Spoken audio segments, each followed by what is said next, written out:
মিঠাপুকুরে ঐতিহাসিক চাইনিজ বার ফুটবল টুর্নামেন্টের উদ্বোধন।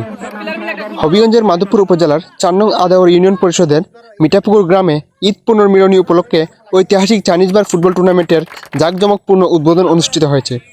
উৎসবমুখর পরিবেশে স্থানীয় ক্রীড়াপ্রেমী, যুব সমাজ, বিভিন্ন শ্রেণী পেশার মানুষ এবং গণ্যমান্য ব্যক্তিদের উপস্থিতিতে টুর্নামেন্টের উদ্বোধন করা হয়। আয়োজক সূত্রে জানা যায়, যুব সমাজকে খেলাধুলার প্রতি আরও আগ্রহী করে তোলা, সামাজিক সম্প্রীতি জোরদার করা এবং তরুণদের ইতিবাচক কর্মকাণ্ডে সম্পৃক্ত রাখার লক্ষ্যেই এই টুর্নামেন্টের আয়োজন করা হয়েছে।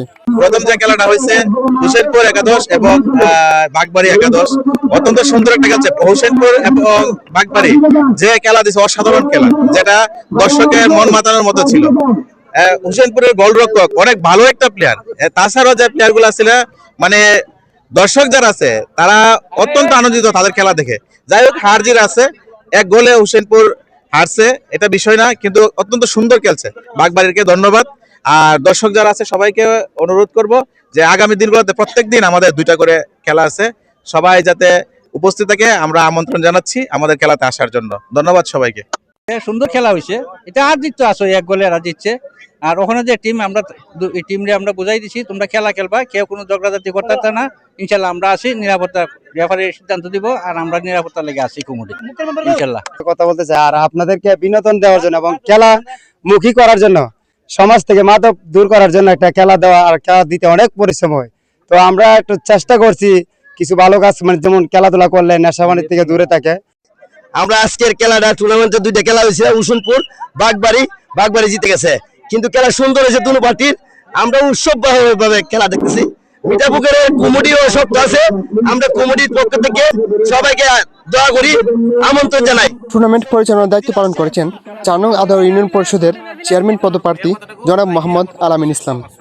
সার্বিক ব্যবস্থাপনায় কমিটির সদস্য হিসেবে দায়িত্ব পালন করেন ওহিদ মেম্বার সহ এলাকার তরুণ ও যুব সমাজ। একটি খেলা আয়োজন হচ্ছে বা হইতেছে, এটা আপনার কাছে কেমন উপভোগ করতেছেন? এটি আপনি অবশ্যই এটা ভালো একটা উদ্যোগ, এটা সবাই আনন্দ পায়। গ্রামের মধ্যে যারা যারা আছে দেখেন, সবাই খেলা দেখতে আসছে, সবাই আনন্দ পাইতেছে, এটা অবশ্যই ভালো একটা উদ্যোগ। আজকের এই খেলাটি কেমন উপভোগ করতেছেন? জি, খুবই ভালো, খুবই দুনো দল খুবই সুন্দর খেললো এবং উপভোগ করলাম, খুবই ভালো। ভাই, আমরা তো আজকে দেখতে পেলাম আপনি অনেক ভালো অনেকগুলো সেভ দিচ্ছেন, তো তারপরে ম্যাচটি হারলেন দুর্ভাগ্যবশত। আপনার কাছে আজকে ম্যাচটির অনুভূতি কি? ভাই, অনুমতি হলো আমাদের কিছু কিছু কারণে আমাদের ইয়ে হয়েছে, আর সরকারি থাকি আমাদের সব দিকে আমাদের ইয়ে হয়েছে।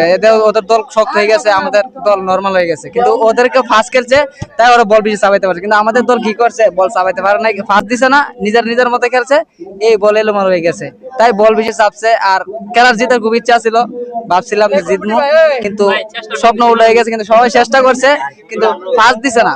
ভাই, আজকের যে ম্যাচটি খেলাটি খেলছেন কেমন উপভোগ করলেন? আলহামদুলিল্লাহ, ভালো উপভোগ করলাম।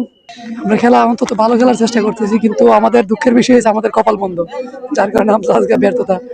উদ্বোধনী অনুষ্ঠানে বক্তারা বলেন, খেলাধুলা শুধু বিনোদনের মাধ্যমে নয়, এটি যুব সমাজকে শৃঙ্খলা, নেতৃত্ব ও দলগত চেতনার শিক্ষা দেয়।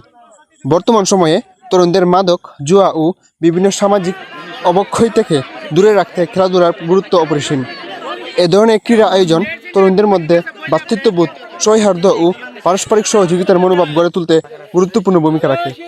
দর্শক ও স্থানীয় বাসিন্দারাও টুর্নামেন্টকে স্বাগত জানিয়ে বলেন, নিয়মিত খেলাধুলার আয়োজন যুব সমাজকে সুস্থ ও সৃজনশীল পথে এগিয়ে নিতে সহায়তা করবে।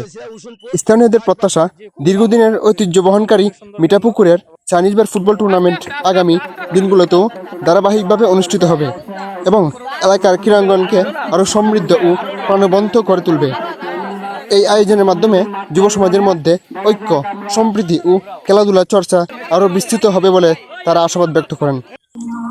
হবিগঞ্জ থেকে সাইফুর রহমান, প্রিয় টিভি।